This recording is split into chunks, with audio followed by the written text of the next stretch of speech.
Guys, before we get started, I want to just wish out, our thoughts and prayers for Marcus Paul and his family and the entire Dallas Cowboys organization.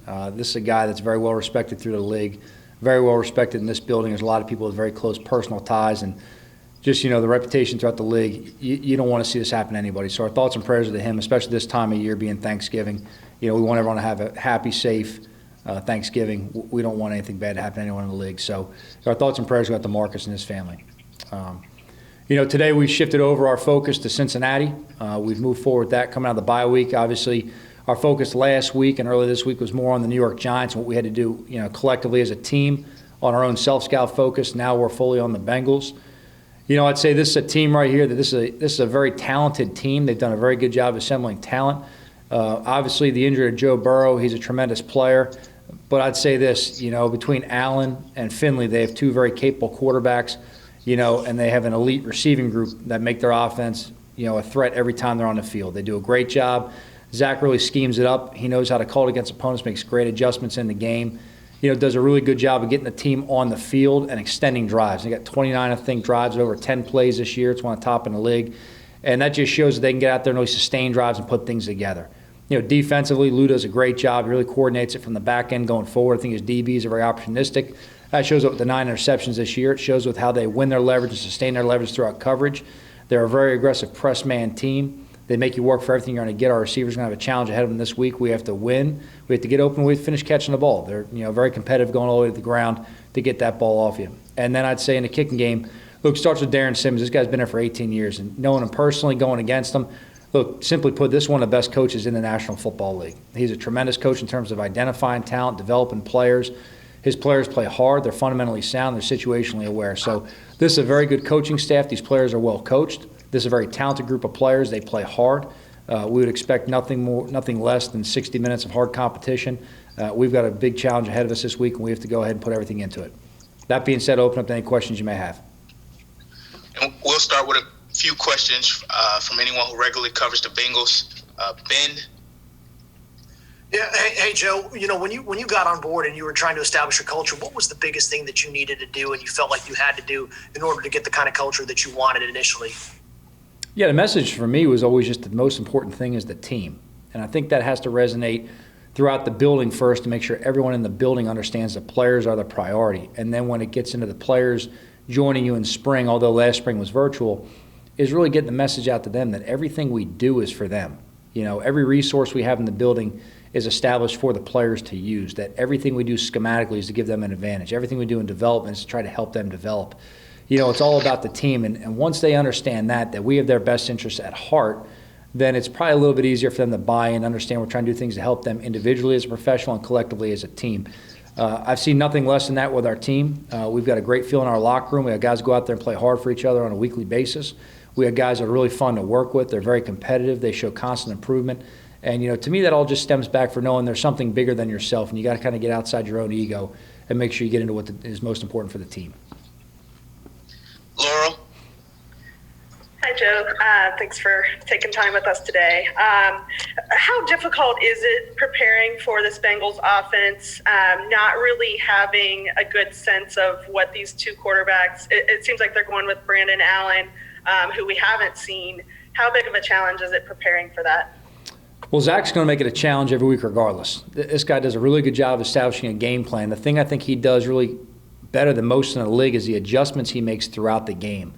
He's got his base offense. He goes into it with, you can identify how he's starting to attack you, but then throughout the game, he changes it up continuously. He does a really good job of getting down the red area and getting the ball across the goal line.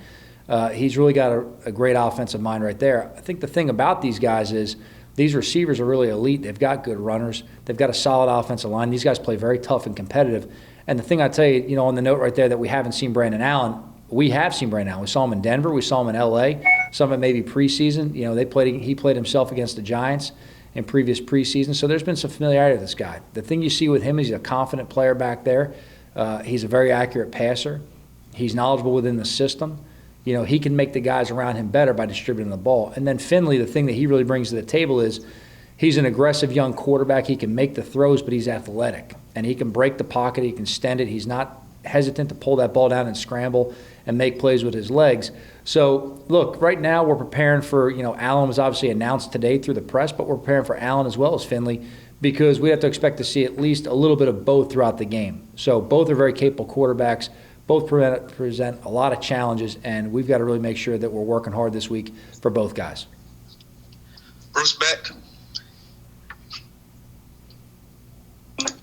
I know this season is a lot about improvement and progress, but with 6 games to go, you have a great opportunity in front of you, and I want to know if you embrace that opportunity as a football team looking at the NFC East. Yeah, Bruce, not to give you coach speak, we definitely embrace every opportunity. I talked to our players today about embracing the opportunity we have to go out there today.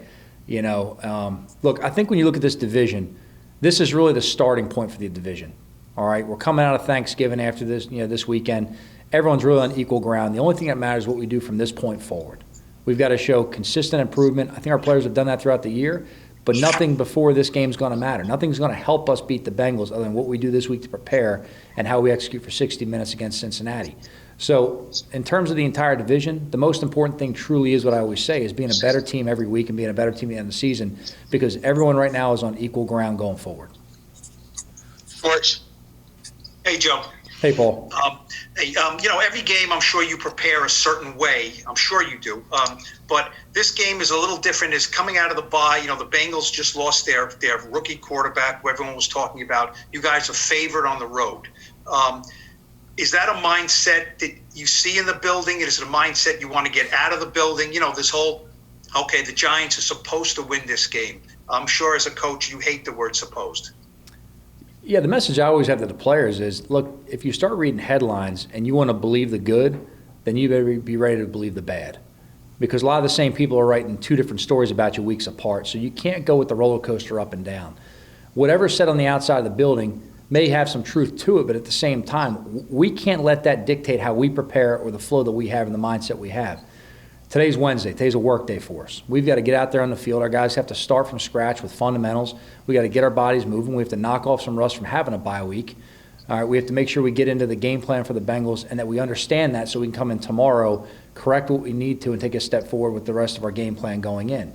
So, look, just because we've had some games go a different way than maybe earlier in the season's last couple of weeks, that does not change how we prepare. It does not change our mindset. Every week we truly work to be 1-0. That's the only important thing on a weekly basis. And our players, I believe, understand that everything we do, adds up. But ultimately, it only matters what you do for those 60 minutes or those 3-hour windows on Sundays when it really matters. Thanks. Thanks, Paul. Patty. Hey, Coach, how are you? Good, Patty. How you doing today? Doing well. 2 quick questions for you. Brett had Brandon Allen down in Arkansas when the 2 of them were down there. I'm just wondering how much information can carry over from those days. Obviously, that was a few years ago, but is that information still valid? Well, I'd say it's valid in terms of knowing the guy's mindset. And, we talked about Brett about Brandon already. And the things he talks about is his poise, his composure, his competitiveness.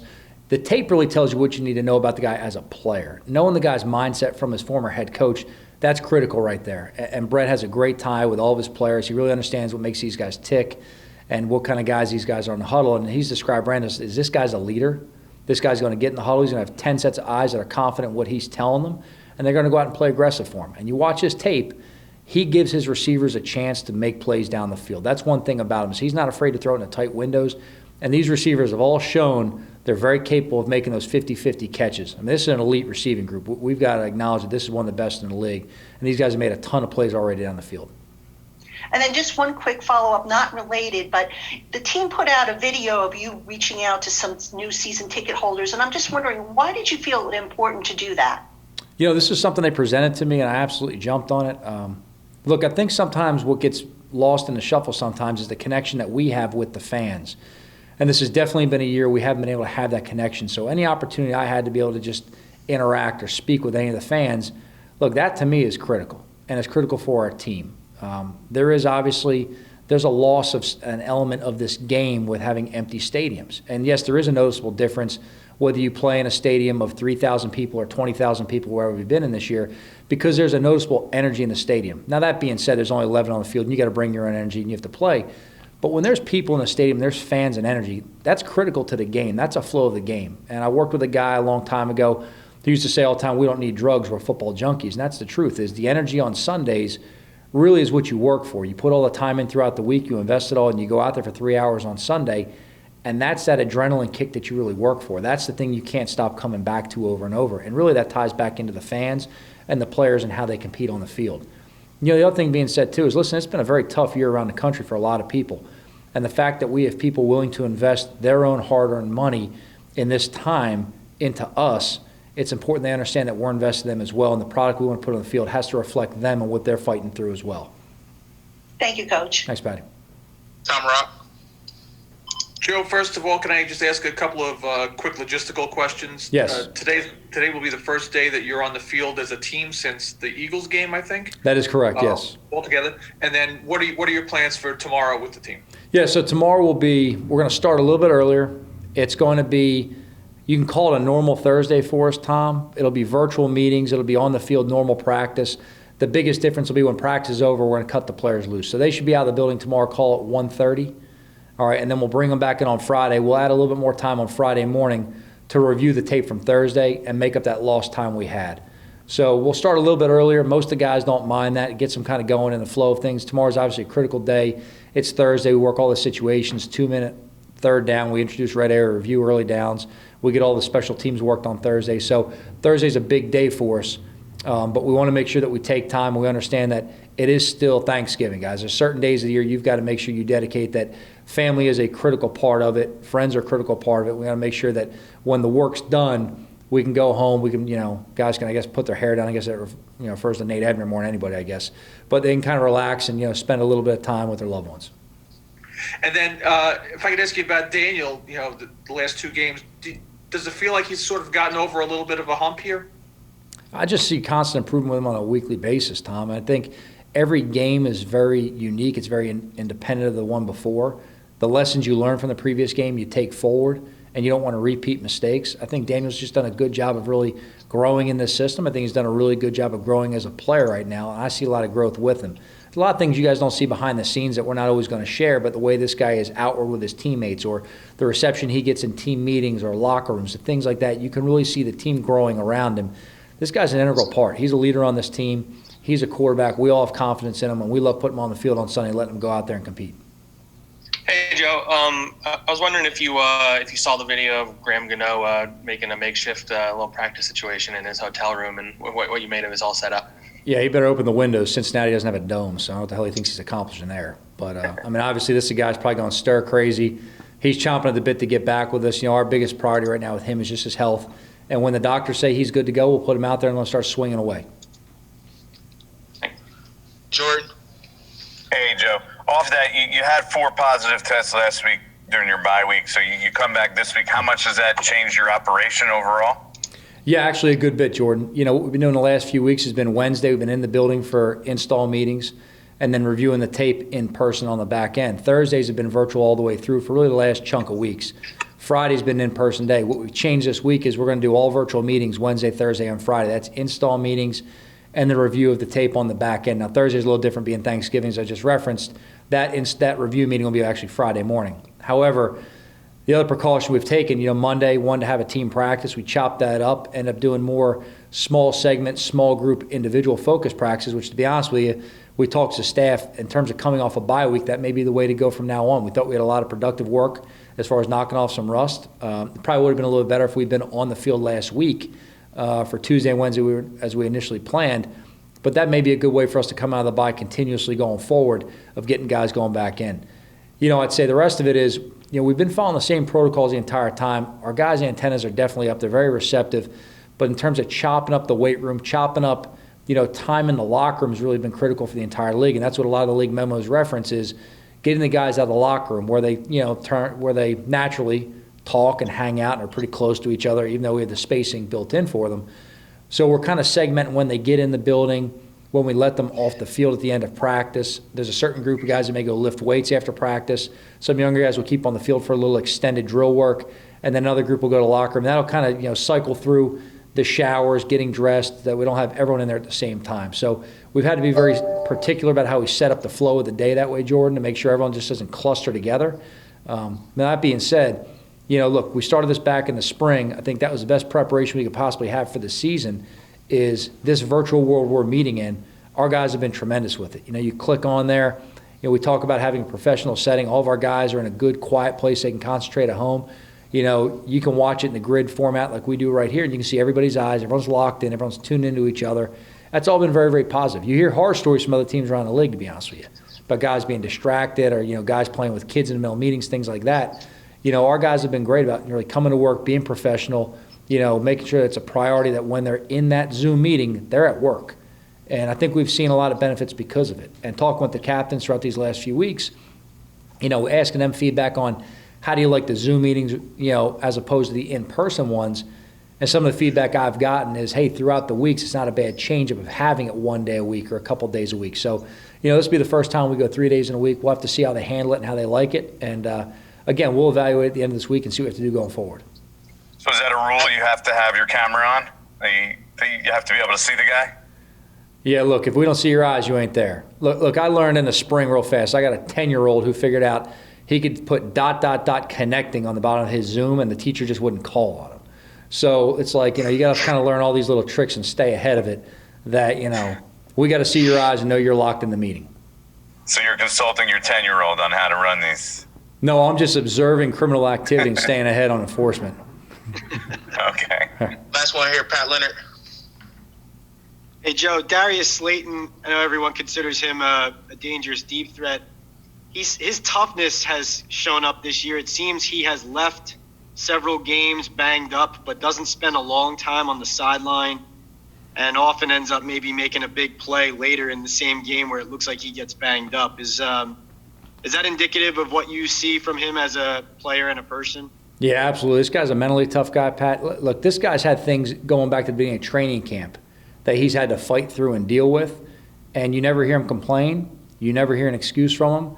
The only thing he ever asks is the trainers, what can I do today? How much more can I do? Where can I push to? And he just keeps working on the field. He's a tough dude. He's tough-minded. He's made big plays for us. And, I mean, ironic to say it's an Iron Bowl week, but, I'd say this guy, most of the Auburn players I've been fortunate enough to coach have all been tough dudes like Darius, so he hasn't disappointed.